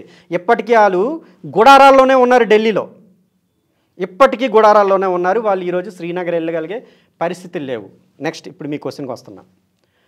అప్పుడెప్పుడో జరిగింది కనుక ఇప్పుడు జరిగే పరిస్థితి ఉందా అంటే అప్పుడెప్పుడో జరిగిందని కాదు, అక్కడెక్కడో జరిగిందని మీకు ఇక్కడ జరుగుతుందని ఎట్లా చెప్తారు మీరు? ఎట్లా చెప్పట్లేదు మీరు? ఎలా ఏ బేస్ చేసుకొని మీరు చెప్పట్లేదు? నాకు కనబడుతున్న పరిణామాలు చూస్తుంటే అంతకన్నా ఎక్కువ జరిగే పరిస్థితులే ఉన్నాయి. మీకు ఎలా అలా జరగదు అని మీకు ఎలా అనిపిస్తుందో చెప్పండి. తోటుండే వాళ్ళని మనం ఇప్పుడు ఉదయం లేచింది మొదలుకొని భయ్యా భయ్యా అంటూ తిరిగేటటువంటి వాళ్ళని మీరు ఎట్లా దూరంగా చూడగలరు? మీకు ఇక్కడ నేను ఒక మంచి ఎగ్జాంపుల్ చెప్తాను. నేను కొత్తగా ఒక సాఫ్ట్వేర్ కంపెనీలో జాయిన్ అయ్యాను. మా దాంట్లో ముస్లిమ్స్ కూడా ఉన్నారు. అప్పుడు నేను సెక్యులర్ని. మాకొక పాపం హ్యాండిక్యాప్డ్ ఆయన, ముస్లిమే, చాలా మంచిగా ఉండేవాడు అండి, అందరితో మంచిగా ఉండేవాడు, మంచిగా మాట్లాడేవాడు. నా తాలూకు కొలీగు వాడు కూడా ముస్లిమే. ఇక్కడ మీరు అన్నారు చూసారు, వీడు మంచి ముస్లిం. వాడు వచ్చి వీడిని తిడుతూ, ఒరే మీరు చెప్తున్నట్టు మంచి ముస్లిం ఉన్నారు. నేను ఎప్పుడు కూడా మతంలో ఉండే వాళ్ళ గురించి నేను మాట్లాడట్లేదు, మత సిద్ధాంతం గురించి మాట్లాడుతున్నాను. తర్వాత వాడు ఎప్పుడు మారిపోతాడో కూడా నాకు తెలియదు. నేను ఆ గ్యారంటీ తీసుకొని అన్నా. అందుకే మిమ్మల్ని ఇందాక అడిగాను గ్యారంటీ. మీరు గ్యారంటీ ఇస్తే వాళ్ళని మంచి వాళ్ళకి చూస్తా, మీరు ఎవరు చెడ్డాలంటే వాళ్ళని చూస్తా. అయితే ఇక్కడ ఏం జరిగిందంటే, తిరిగి మన విషయానికి వస్తే, వాడు ఏం చెప్పాడు అంటే, వీడు ప్రతిసారి వచ్చి వాడు చెవిట్లో ఏదో చెప్పడం, వీడు ఏదో అనడం.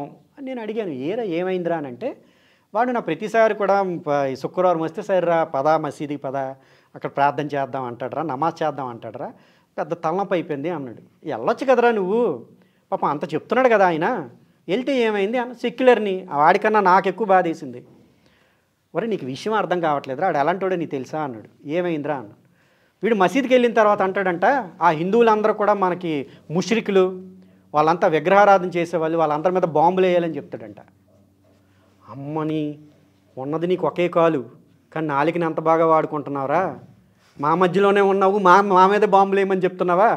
ఇంక నేను దానికి ఏం చెప్తున్నాను ఆడికి, నువ్వు వెళ్ళరా వినరా అని చెప్తున్నాను ఆడికి. వాడు ఈరోజు లేడండి, వాడు ఈరోజు సౌదీ అరేబియాలో ఉన్నాడు. వాడు ఏం చేస్తున్నాడో, ఎక్కడ బాంబులు తయారు చేస్తున్నాడో, ఎక్కడ వేస్తున్నాడో నాకు తెలీదు. సో నేను అనేది ఏంటంటే మన మధ్యలోనే ఉంటారు సమాజంలో. ఈరోజు ఇది ఎన్ఐఏ ఈరోజు ఎన్ఐఏ కానీ లేకపోతే పట్టుకుంటుంది ఎక్కడో వేరే వేరే ఆకాశం నుంచి తీసుకురావట్లే, పాత బస్తీలోన లేకపోతే జనాల మధ్యలో ఉన్న వాళ్ళని తీసుకొస్తున్నారు. వాళ్ళ మధ్యలోనే ఉంటారు వాళ్ళు. ఎవడేం చేస్తున్నాడో ఎవ్వడికి తెలుసుకునే పరిస్థితి ఈరోజు లేదండి. నా తాలూకు జీవితంలోనే నాకు విపరీతమైన పనులు ఉన్నాయి, మీకు మీ తాలూకు పనులు ఉంటాయి. నా ఇంట్లోనే ఏం జరుగుతుందో నాకు తెలుసుకునే పరిస్థితి లేదు. నేను ఆఫీస్కి వెళ్ళానంటే, ఇంటికి వచ్చానంటే ఏం జరుగుతుందో నాకు తెలియదు. అలాంటి పక్కోడి ఇంట్లో ఏం జరుగుతుందో నాకేం తెలుసు. కానీ వాడు చేయాల్సిందంతా చేసుకుంటూనే వెళ్ళిపోతున్నాడు. బాంబులే తయారు చేస్తున్నాడో, లేకపోతే విషాన్నే నింపుతున్నాడో మదర్సాన్ని పెట్టి, లేకపోతే ఆ బుక్ పట్టుకొని ఏం చేస్తున్నాడో నాకేం తెలుసు. నాకు ఆ శక్తి లేదు దేవుడు. సో నేనేం చేయగలను? ముందు వాడు మతం ఏంటో చూడగలను. వాడు మంచోడే చెడ్డోడు అనేది కూడా గ్యారంటీ ఇవ్వలేను. ముందు మంచోడుగా ఉండి తర్వాత చెడ్డోడు అవ్వచ్చు, లేదా చెడ్డోడుగా ఉండి మంచోడి కింద కూడా మారచ్చు. నాకేం తెలుసు? నేను ఎంతవరకు అంటే నా ఇంటిని నేను జాగ్రత్తగా కాపాడుకోగలను. తర్వాత వాడి మతం ఏంటనేది చూసుకున్న తర్వాత వీలైనంత వరకు నేను వాడితో దూరం పాటించగలను. మీకు ఇక్కడ క్వశ్చన్, దూరం పాటించాలా? పాటించకపోతే ఫస్ట్ నష్టపోయేది నువ్వే. బయట కూర్చొని మనం ఎన్నైనా మాట్లాడతామండి. ఒడ్డు నుండేవాడు ఎన్నేం చెప్తాడు, మునిగిపోయేవాడికి తెలుస్తుంది, రైట్? సో నేను మునిగిపోయే పరిస్థితిలో ఉండేటప్పుడు నేను నా తాలూకు కుటుంబం, నా తాలూకు పిల్లలు, నా తాలూకు సమాజం అని నేను చూడకుండా, మీరు చెప్పారు కదా నేను వెళ్ళి వాడిని వాటేసుకున్నాను అనుకోండి, వాడు బెల్ట్ బాంబే వేసుకున్నాడో, చేతిలో బెల్ట్ బాంబు తాలూకు రిమోట్ అయి పెట్టుకున్నాడో, లేకపోతే కత్తి పెట్టుకున్నాడో నాకేం తెలుసు? నాకేమైనా చెప్పాడా? మీరేమైనా గ్యారంటీ ఇస్తారా? సో నా జాగ్రత్తలో నేను ఉండాలి కదా. మిమ్మల్ని కూడా చెప్తున్నాను, మీ జాగ్రత్తలో మీరు ఉండండి అని. లేదు, ఇప్పుడు మీరు అన్నీ తీసుకొచ్చి మళ్ళీ అక్కడే చెప్తున్నారు. ఈ విద్వేషాలు, నేను విద్వేషం అనడం కంటే మీరు చెప్తున్న ఈ జాగ్రత్తలు అంటే బాగుంటుందేమో. జాగ్రత్తలతో పాటు విద్వేషాలు పెరగవా? ఒకటండి, విద్వేషం అనే ఒక మంచి పదం వాడారు. అసలు ఎవడు రెచ్చగొడుతున్నాడు విద్వేషం? ఎవడు తీసుకొస్తున్నాడు? ఎవడి దగ్గర ఉంది? ఎవడు వాడుతున్నాడు? ఎవడి మీద ప్రయోగిస్తున్నాడు? చూడరా మీరు. ఈరోజు ఒకడు నా మీద, నేను వేరే మతం వాడిని, నేను విగ్రహారాధన చేస్తాను, నేను వేరే మతం దేవుణ్ణి పూజిస్తున్నానని వాడు నా మీదకి వస్తున్నాడు. అలా చేయరాని వాడి మతం అని ఉసిగొల్పుతుంది. విద్వేషం అక్కడి నుంచి స్టార్ట్ అవుతుంది. నేనేం చేస్తున్నాను? నేను దాన్ని ఆపుతున్నాను. ఇక అర్థమవుతుందా? నాది ఆక్రమణ కాదు, నాది ఆక్రందన. ఆక్రందనలోంచి వచ్చింది. మీరు ప్రేమతో మార్చవచ్చు కదా వాళ్ళని. వాడు కత్తితో పొడుస్తానంటే నేను ఇన్నాళ్ళు మార్చాలని చూసామండి. 70 ఏళ్ళుగా తప్పు మాట. కాంగ్రెస్ ప్రభుత్వం అదే నేర్పింది. ఎంత జనాభా వాళ్ళు పెరుగుతున్నారు, ఎంత జనాభా ఇక్కడికి వచ్చింది. గాంధీ మహాత్ముడు అంటామా? శాంతికి మరో రూపం అంటామా? ఎన్ని దేశాలు ఇచ్చాడండి? 2 దేశాలు ఇచ్చాడు. అటుపక్క పాకిస్తాన్ ఇచ్చాడు, ఇటుపక్క బంగ్లాదేశ్ ఇచ్చాడు. నా శరీరం 2 ముక్కలైపోయినా నేను విభజన జరగనీయను అన్నాడు. జరగలేదా? మరి శాంతి ఎక్కడ? ఇప్పుడు కళ్ళు మూసుకొని దేవుడా నువ్వే దిక్కు అని అనలే. కర్మ మీద బతికే వాళ్ళం మనం. కర్మ చెయ్యాలి. భగవద్గీతలో అదే నేర్పింది. నీ పని నువ్వు చెయ్యు, ఫలితం నా మీద వదిలే. నేను ఈరోజు కూడా అదే చెప్తున్నా. మీరు ఇందాక అన్నారు కదా నేను అవి చూడను. నేను భగవద్గీతలో శ్రీకృష్ణుడు చెప్పింది పాటిస్తా. నా పని నేను చేస్తా, ఆయన మీద వదిలేస్తా. వస్తే వచ్చింది, లేదా దీంట్లో ఇలా చేస్తాను.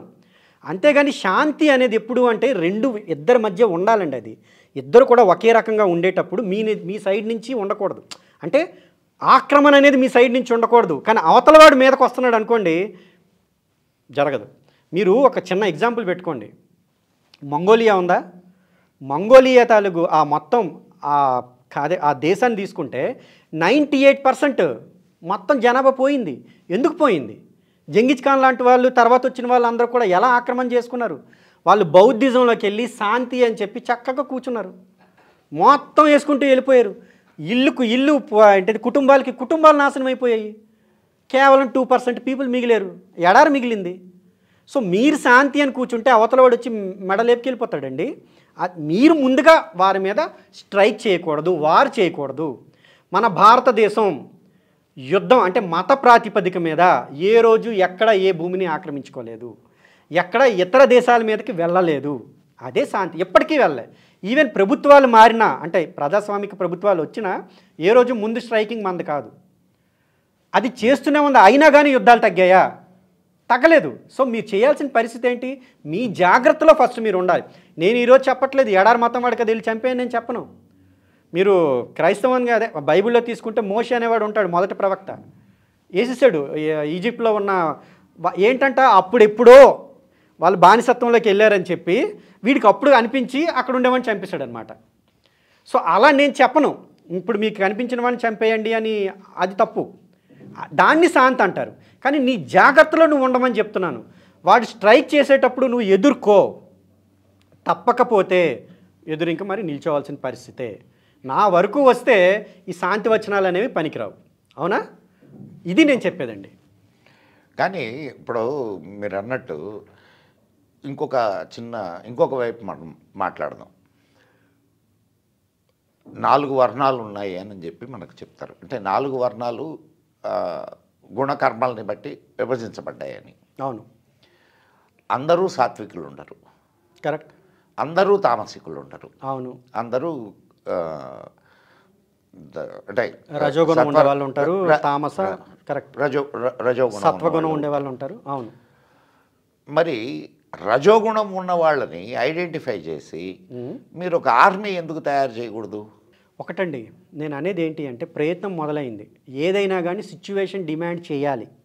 సిచ్యువేషన్ డిమాండ్ చేసే ఇప్పుడు దాకా డిమాండ్ చేయలేదా? నేనా డిమాండ్ చేయలేదా అంటే డిమాండ్ ఎప్పుడు చేస్తూనే ఉంది. కానీ మన అంటే జనాలు బయటికి రావడం అని, ఇప్పుడు ఎవరికి ఏది ట్రిగ్గర్ పాయింట్ ఉంటుందో మనకు తెలియదండి. నేను కొన్ని విషయాల్లో ట్రిగ్గర్ అయ్యాను, మీరు కొన్ని విషయాల్లో ట్రిగ్గర్ అయ్యారు. అలా జనాలు మరికొన్ని విషయాల్లో ట్రిగ్గర్ అవుతారు. నేను చెప్పుకుంటూ వెళ్తాను. ఇప్పుడు సింపుల్ విషయం, ఒక క్లాస్ ఉంది, 100 మంది ఉంటారు, 100 మందికి పాఠం చెప్తాం, అది ఇద్దరికీ చేరుతుంది, ఒకడికి ఫస్ట్ క్లాస్ వస్తుంది.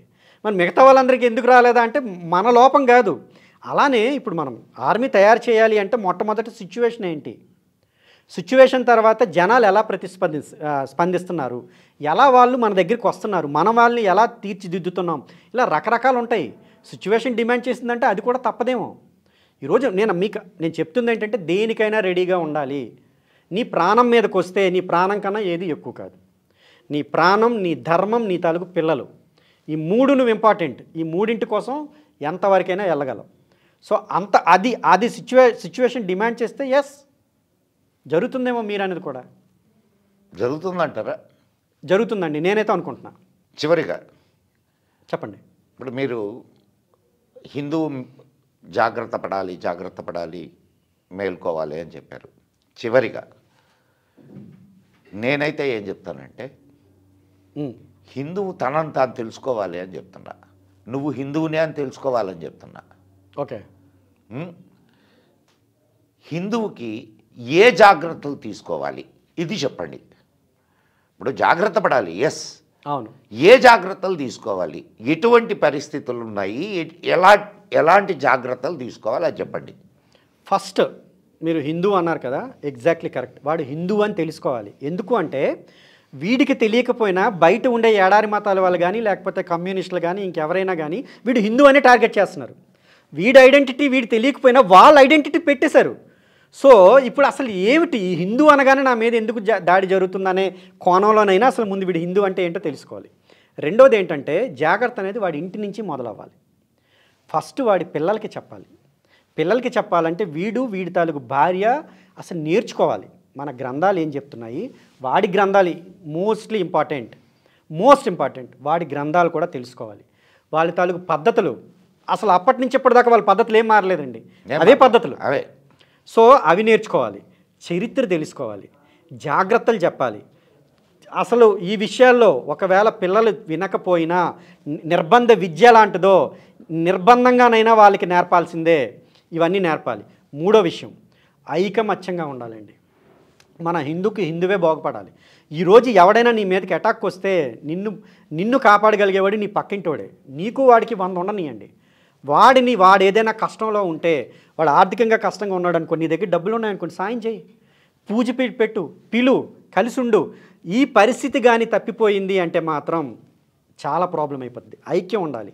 ఐక్యంగా తర్వాత ఇంకొకటి ఏంటంటే కులాన్ని పక్కన పెట్టాల్సిన విషయం వచ్చేసిందండి. ఖచ్చితంగా వచ్చేసింది. కులం నువ్వు ఒకప్పుడు వృత్తులు ఉండేవి, దాని పరంగా వచ్చింది. ఈరోజు అసలు మనం కులం అని చెప్పుకోలేని వృత్తులు కూడా చేస్తున్నాం, అవి కూడా పక్కన పెట్టాల్సింది. సో కులాన్ని పక్కన పెట్టేయాల్సిన అవసరం కూడా ఉందండి. ఇంకొకటి ఏంటి అంటే, మనం ఏ విధంగా అయితే అందరినీ ఒక దగ్గరికి తీసుకొస్తున్నామో, ఏ విధంగా అయితే ఒక ఏమంటారంటే ఒక గ్రూప్గా ఏర్పడుతున్నాము, ఇది మొత్తం అందరికీ తెలియజేయాల్సిన బాధ్యత కూడా ఉంది. ఇప్పుడు సపోజ్ ఇప్పుడు ఒక వీధి, ఒక ఊరు, ఒక పట్టణం, ఒక రాష్ట్రం కాదు, ఒక మొత్తం దేశానికి కూడా తెలియాల్సిన అవసరం ఉంది.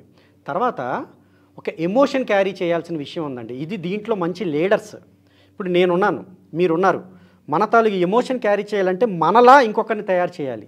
మనతో ఆగిపోకూడదు. ఈరోజు వచ్చింది విప్లవం వచ్చింది అనుకోండి, సపోజ్ మనం చచ్చిపోద్ది, అది తప్పది. ఈరోజు చాలామంది చేసే తప్పు ఏంటంటే, నేను అబ్జర్వ్ చేస్తున్నాను కదా, కాస్త పేరు వచ్చింది అనుకోండి, వాడి వరకు ఉంచుకోవడానికే చూస్తున్నాడు. నేను లీడర్ని అయిపోయాను, నేను అన్నీ అనుభవిస్తున్నాను. అది కాదు ఉద్యమం చేసే విధానం, అది కాదు. మీరు నెక్స్ట్ వాడిని తయారు చేయాలి, వాడు ఇంకొకరిని తయారు చేయాలి. ఇది ఒక తరతరాలకి వెళ్ళాలన్నమాట. అది క్రిస్టియానిటీ, ఇస్లాంలో జరిగింది, ఇప్పటికీ జరుగుతుంది. వాళ్ళు ఆ నియంతృత్వం అనేది పెట్టుకున్నా దాన్ని మొత్తం కూడా క్యారీ ఫార్వర్డ్ చేసుకుంటూ వచ్చారు వాళ్ళు. మనం కూడా అది చేయాలి. ఈ ప్రాబ్లం చెప్పాలి అంటేనండి, వాళ్ళు కూడా ఎక్కడికి పోరండి. మీరు అన్నట్టు దేశంలో మన వాళ్ళే, కానీ మన వాళ్ళు అయినా కానీ ఇక్కడ సమాజపరంగా, మతపరంగా చాలా డిఫరెన్సెస్ ఉన్నాయి. వాళ్ళు మన మీద దాడి చేసే పరిస్థితి ఉంది, సమానం అనుకునే పరిస్థితి లేదు. ఎల్లప్పుడూ కూడా రక్షణ అనేది మనకి ఉండాలి. అంటే ఇది ఈ యొక్క మనం ఏవైతే కొన్ని సూత్రాలు పెట్టుకుంటామో అది కింద తరాల వరకు కూడా వెళ్ళాల్సిన పరిస్థితి ఉంది. తర్వాత మన మధ్యన ఉండే ద్రోహులు, ఎవడైతే ఎజెండాలు పెట్టుకొని పనిచేస్తాడు, ఎవడైతే కొన్ని అక్రమాలు చేస్తాడు, ఇది పెట్టుకొని అవినీతి చేస్తాడు, అలాంటి వాళ్ళని కఠినంగా శిక్షించాల్సిన పరిస్థితి కూడా ఉంది. ఎందుకంటే వీళ్ళని వదిలేసామనుకోండి, ఆటోమేటిక్గా ఉద్యమం అనేది నీరుగారి. సో మీరు ఎంత జాగ్రత్తగా ఉండి దీన్ని ఒక సిస్టమేటిక్గా తీసుకువెళ్తూ తరతరాలకి పట్టుకొని వెళ్తుంటేనే, ఈ జాగ్రత్తలు తీసుకుంటేనే హిందుత్వం అనేది కాస్తైనా నిలబడుతుంది. ఇంకొక మాట, మనం ఏది చేయకపోతే దేవుని సహకారం మనకి ఏమాత్రం ఉండదు. మనల్ని మనం రక్షించుకోవాలని ఇంట్రెస్ట్ లేకపోతే ఆయనకేం పని అండి, ఆయనకి 100 పనులు ఉంటాయి. కర్మ మీద బతికే వాళ్ళం, కర్మతో బతికే వాళ్ళం. సో కర్మ నువ్వు చెయ్యు, మిగతా వాళ్ళ చేత చేయించు, అదే నీ కర్మ. ఆ కర్మ చేయడమే నా ధర్మం. సో నా ధర్మం నేను నిర్వర్తించాలి పర్ఫెక్ట్గా, ఇంకొకరిని కూడా ధర్మం నిర్వర్తించే పని నేను చేయించాలి. ఇంతేనండి, సింపుల్గా చెప్పాలంటే జాగ్రత్త. బాగుంది, మీరు చెప్పిన అన్ని విషయాలు బాగున్నాయి. ఇందాక చివరగా అన్నాను, ఇంకొక చిన్న ఇది మిగిలిపోయింది. ఓకే, ఆ విషయం కూడా ఒకసారి మీరు చెప్తే బాగుంటుంది.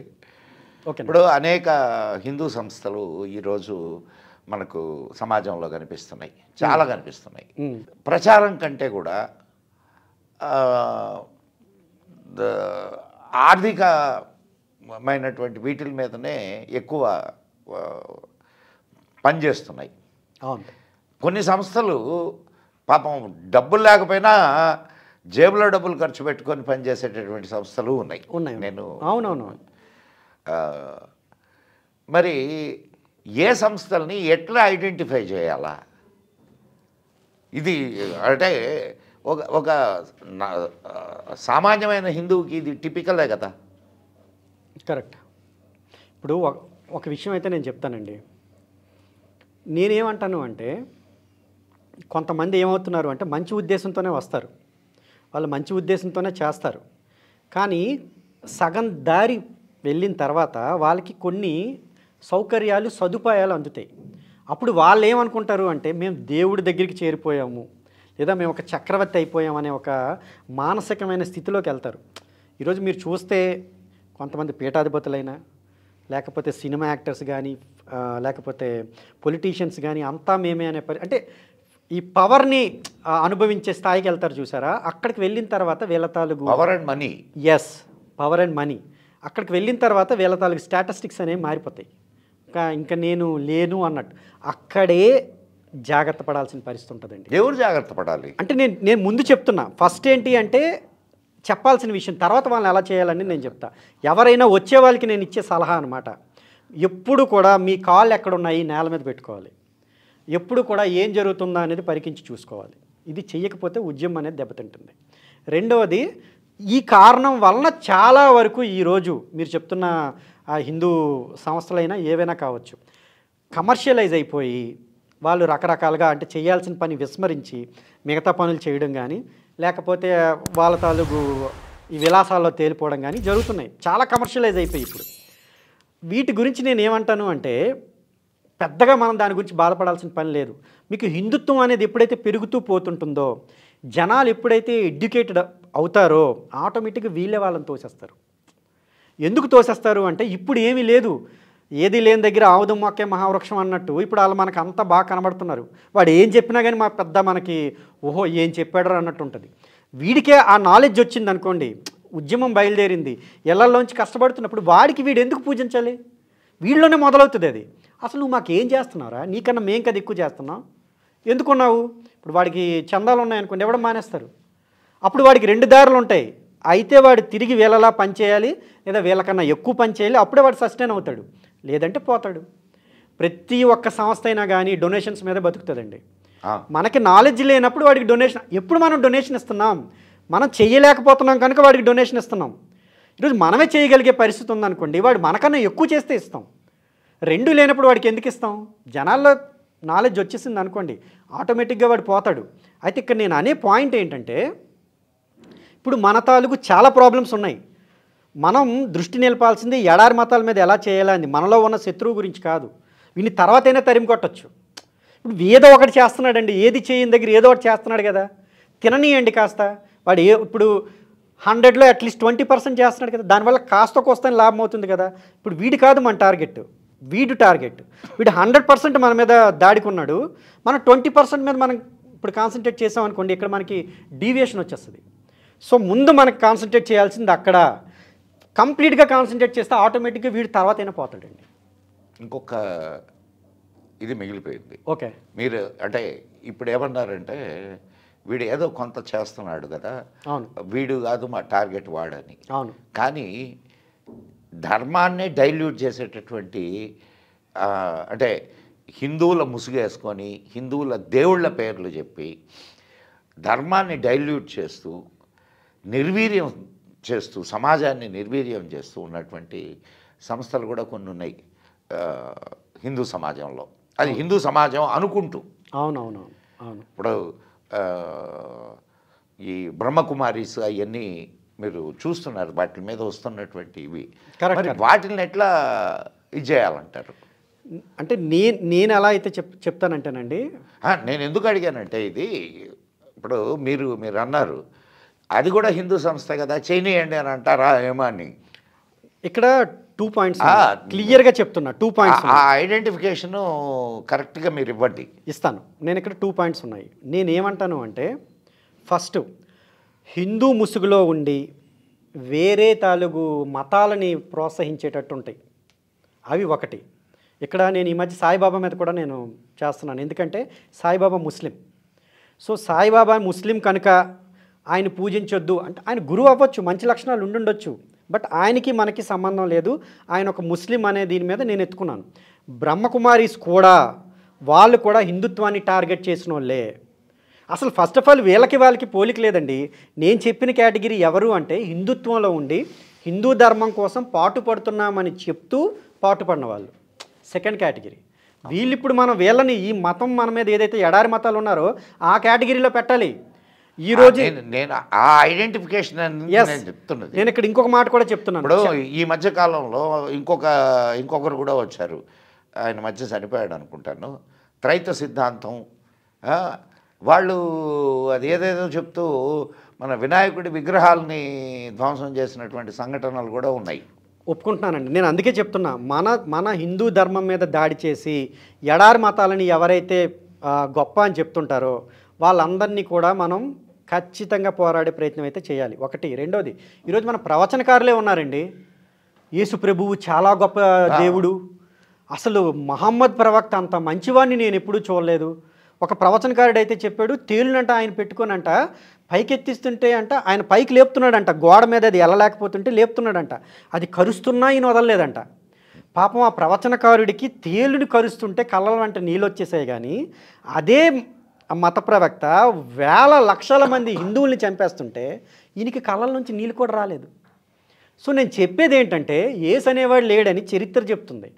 చరిత్రలో ఒక్క ఆధారం లేదు. నువ్వు ఎలా చెప్తున్నావు యేసు ఏంటది చాలా గొప్పవాడని? లేనివాడిని గొప్ప నువ్వు ఎలా ఆపాదిస్తున్నావు?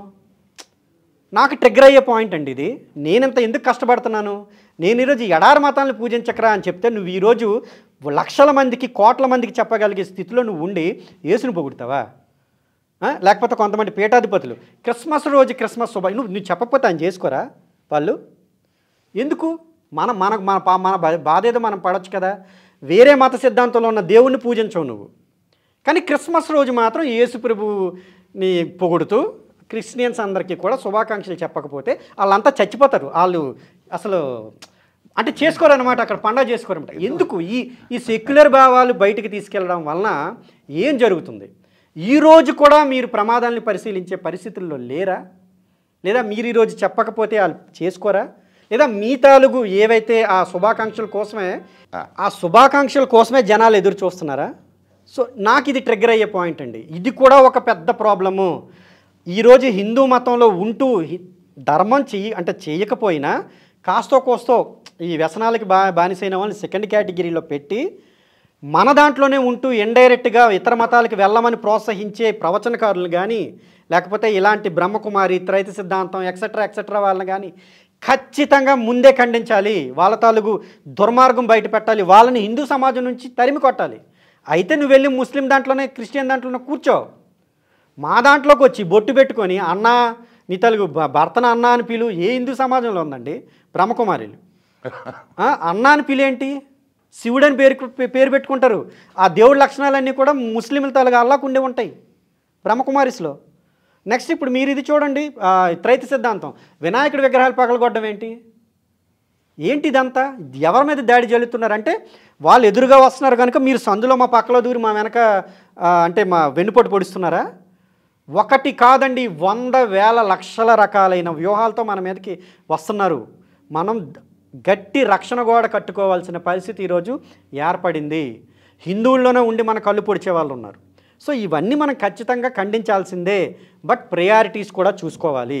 అన్నింటి వైపు మనం ఒకసారి వెళ్ళడానికి మనకి అంత బలం లేదు, అంత ఆర్థికమైన స్తోమత లేదు, వనరులు లేవు. సో ఒక స్ట్రాటజికల్ మూవ్లో వెళ్ళాలి. 2000 సంవత్సరాల నుంచి క్రిస్టియన్స్ పాటుపడుతున్నారండి మన దేశాన్ని ఆక్రమించుకోవడానికి. 1400 సంవత్సరాల నుంచి ముస్లింలు పాటుపడుతున్నారండి. అంత వాళ్ళు ఎప్పటికీ కూడా చేయలేకపోయారు. సో మనం రావాలన్నా కొంత టైం పడుతుంది. సో ఎప్పటి నుంచి ఒక స్ట్రాటజికల్ మూవ్తో మనం వెళ్తే అట్లీస్ట్ వాళ్ళ నుంచి మనం రక్షణ అనేది ఏర్పాటు చేసుకోగలం. లేకపోతే ఇలాంటి దొంగ ఆర్గనైజేషన్స్ కానీ, లేకపోతే ఈ దొంగ ప్రవచనకారులు కానీ, వీళ్ళ నుంచి కూడా మనం మన తాలూకు హిందూ ధర్మాన్ని కాపాడుకోవాల్సిన అవసరం ఉంది. ఖచ్చితంగా ఈరోజైతే ఉంది. అంతకు ముందైతే మేబీ వదిలేయచ్చేమో, కానీ ఈరోజైతే మాత్రం వీళ్ళని విడిచిపెట్టే పరిస్థితుల్లో, అంటే వాళ్ళని పట్టుకొని ఏలాడే పరిస్థితుల్లో మనం లేవండి. విడిచిపెట్టాల్సిన అగత్యం మనకు ఏర్పడింది ఈరోజు. చాలా చాలా ధన్యవాదాలు భాస్కర్ గారు. నిజంగా మీలో ఉన్న ఆవేదన మీ మాటల్లో కనిపించింది. థ్యాంక్ యూ అండి, థ్యాంక్ యూ వెరీ మచ్. తర్వాత మీ క్వశ్చన్స్ కూడా చాలా బాగున్నాయండి. మీ సరైన క్వశ్చన్స్ పడడం వల్ల నాకు సరైన ఆన్సర్స్ వచ్చాయని కూడా నేను అనుకుంటున్నాను. ఈ చర్చ వల్ల అందరూ నేను సెక్యులర్ అనుకుంటారేమో నన్ను. ఆ క్లారిటీ కూడా నేను ప్రేక్షకులకి ఇచ్చేస్తున్నానండి. నేను మదన్ గుప్తా గారిని కోరింది ఏంటి అంటే, మీరు సెక్యులర్గా నాకు క్వశ్చన్స్ వేస్తేనే నా నుంచి మంచి ఆన్సర్స్ వస్తాయి. అంటే డెవిల్ అడ్వకేట్గా నేను ఇక్కడ ఆయనకి ప్లే చేయమని చెప్పాను. అందువలన ఆయన సహజ ధోరణి ఆపుకొని పాపం చాలా కష్టపడి నా కోసం ఈ క్వశ్చన్స్ అన్నీ వేశారు. అందుకు మరోసారి ఆయనకి ధన్యవాదాలు తెలుపుతున్నాను. విన్నారు కదండి, ఇది ఈరోజు భాస్కర్ కిల్లి గారితో జరిగినటువంటి చర్చా వేదిక. మిత్రులారా, ఎంత ఆవేదన, ఎంత అధ్యయనం. తను ఉద్యోగం చేసుకుంటూ సంసారాన్ని చూసుకుంటూ హిందూ సమాజం కోసం పనిచేస్తున్నటువంటి ఇటువంటి వ్యక్తుల్ని చూసి మీరేం నేర్చుకోవాలి, మీరేం నేర్చుకుంటున్నారు? ఇది ప్రధానమైనటువంటి ప్రశ్న. మనం ఎంత జాగ్రత్త, ఎంత ప్రమాదకరమైనటువంటి పరిస్థితుల్లో ఉన్నాము అనేది భాస్కర్ గారు చెప్పారు. దానికి ఎటువంటి జాగ్రత్తలు తీసుకోవాలో కూడా ఆయన వివరించారు మనకి. సో మరొకసారి భాస్కర్ కిల్లి గారికి ధన్యవాదాలు తెలియజేద్దాం.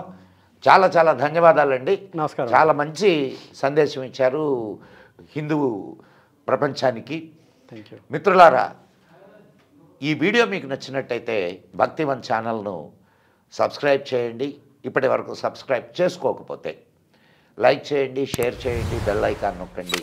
మీ మిత్రులకు కూడా భక్తివన్ ఛానల్ను పరిచయం చేయండి. మరో మంచి చర్చా వేదికతో, మరో మంచి విషయంతో మీ ముందుకు వస్తాను. అప్పటి వరకు సెలవు మరి.